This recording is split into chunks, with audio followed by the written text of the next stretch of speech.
Berikutnya kami akan bawa Anda untuk menuju ke Medan di mana cemburu buta. Seorang pria di Medan, Sumatera Utara ini menyiram kekasihnya dengan air keras hingga tewas. Kejadian tersebut terjadi pada Sabtu malam. Pelaku sempat ke rumah korban dan mengajak jalan-jalan keliling kota Medan.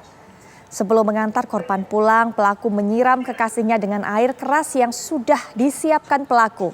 Seketika bagian tubuh korban sebelah kiri melepuh akibat luka bakar. Pelaku bernama PN membawa korban yang pingsan ke rumah keluarganya. Pelaku berbohong jika korban SNR diserang orang tidak dikenal.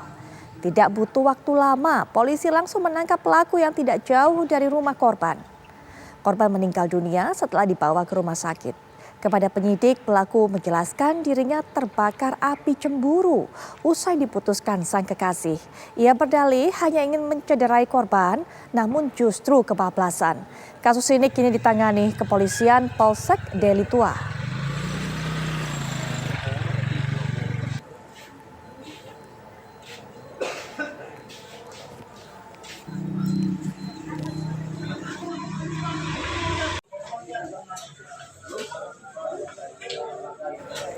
Pemirsa, untuk bisa mendapatkan informasi lebih lanjut mengenai hal ini, kita sudah terhubung dengan AKP Zulkifli Harahap selaku Kapolsek Deli Tua. Selamat malam, Assalamualaikum warahmatullahi wabarakatuh, Pak Zulkifli. Waalaikumsalam warahmatullahi wabarakatuh. Selamat malam. Baik, Pak Zulkifli, kami sudah mendengarkan motif pelakunya adalah salah satunya cemburu. Apakah memang hanya ini motifnya atau ada motif lain sebenarnya, Pak Zulkifli?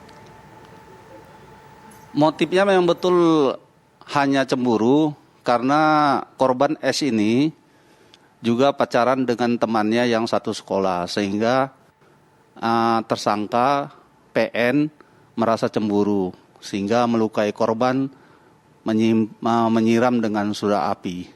Baik, bagaimana perencanaan dari pelaku ini? Mendapatkan dari mana dia air keras ini, kemudian apa yang sudah dilakukan sebenarnya? Jadi air soda itu dibelinya dari Panglong, dari sebuah Panglong di Medan juga. Mulanya dia membersih-bersihkan kendaraannya sendiri. Kemudian sisa daripada soda apinya nih, karena rasa cemburunya direncanakan dibawa.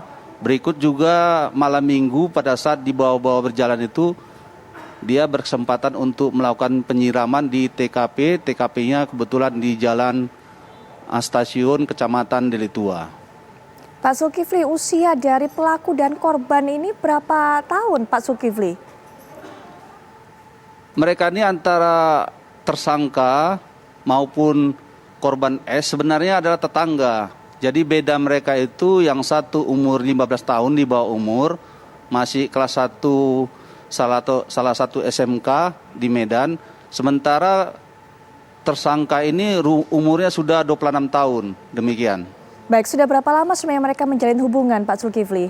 Dan apakah pihak keluarga mengetahuinya?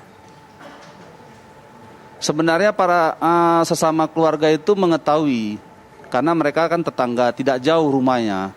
Jadi mereka itu sudah saling kenal, namun akrabnya itu sudah sekitar 6 bulan inilah akrabnya begitu. Baik, pelaku ini kan sempat berdalih Pak Zulkifli bahwa bukan dia yang melakukan penyiraman, tapi kemudian bagaimana polisi akhirnya menemukan bahwa dia adalah sang pelaku? Memang mulanya dia ikut juga dia pada saat diantar melapor daripada orang tuanya, karena dia berkila, tersangka ini berkila bahwasannya mereka diserang adalah sekelompok anak-anak muda juga pada saat jalan-jalan. Karena dibawanya itu kan jam 20, kemudian diserahkannya jam 23. Tetapi polisi ada menemukan anggota kita Polsek Deli Tua ada menemukan keganjilan. Di antaranya itu keganjilannya itu adalah soda apinya itu ada di sepeda motornya juga, di percikannya itu, demikian. Jadi sehingga kita lakukan penyelidikan, kita cari alibinya. Tidak ada tempat-tempat yang dia beritahukan itu salah semua, sehingga kita lakukan lebih intensif dan ternyata diakuinya dia pelakunya, demikian. Baik, pelaku ini dalam melakukan aksinya hanya sendirian atau ada mendapatkan bantuan dari orang lain, Pak Zulkifli? Sendiri aja dia, Bu. Saat melakukan Dia penyiraman air keras melakukan tersebut, Pak Zulkifli, apakah memang dilakukan di tempat yang sepi, tidak ada saksi mata lainnya yang bisa memberikan pertolongan? Iya betul, jadi dia sudah merencanakan, begitu dibawanya keliling-keliling, dicarinya tempat sepi, di dekat pelataran pekuburan Cina, di situ dia seakan-akan mobilnya itu sepeda motornya rusak, dan pada saat ada kesempatan disiramkannya kepada korban, demikian. Ketika korban kemudian sudah disiramkan air keras tersebut, bagaimana cara pelaku ini kemudian membawanya pulang? Tetap juga diboncengnya, karena pada saat itu korban ini masih tetap sadar, namun dia sudah dalam ancaman daripada tersangka ini supaya jangan memberitahu kepada keluarganya, demikian. Baik, Pak Zulkifli, ancaman hukuman kepada pelaku? Ini ancaman hukumannya dia di atas 20 tahun. Kita akan membuat hukuman kepada dia di dalam perlindungan anak, juga kasus pembunuhan, bahkan pembunuhan berencana pasal 340 KUH pidana, demikian Pak. Pak Zulkifli, terima kasih sudah meluangkan waktunya, terima kasih sudah memberikan informasi lengkap mengenai peristiwa ini. Iya.